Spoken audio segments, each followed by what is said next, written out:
Uchqun akaning bitta gapi bor. Katta oila katta xonadon talab qiladi. Yunusobod 3-kvartal, bozor 5-detskiy больница, sho'tta g'ishli spets bilan 107 kvadratli 3-etaj uyimiz chiqqan. Atrofini ko'ryapsizlar mana. Chiroyli yashil zona qilib qo'yishgan. Endi uylarning ichlarini ko'rsataman sizlarga. Mana 3-etajga chiqdik. 107 kvadrat ekan. Xo'p, kiruvishlari katta keng. Mana spalnini ko'rsat. O'zini balkoni ham bor. Bu spets bilan g'ish bo'ladi. Bunaqa uylarni o'zi qidirib yuradi odamlar. Ko'ryapsizlar, xonalari katta. Mana detskiy xona. Buni olib turib chiroyli remont qilib olsanglar, qo'g'irchoq uy bo'ladi. Mana bu yoq ham katta spalni. Buni ham devorlarda shkaflarni olsanglar, zal bilan bir xil 5 ga 4 razmerda. Xo'sh. Endi mana bu zal. Zalni ko'ryapsizlar, 5 ga 4 katta zal.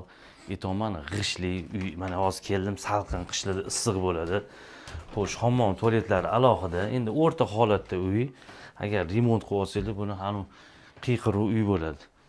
Kuxnya o'zini joyi turibdi. Balkoni mana 220 ga 640.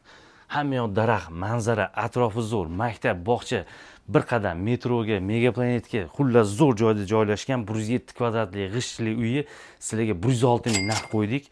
Past nomerga aloqaga chiqinglar, baraka qilinglar, tamom.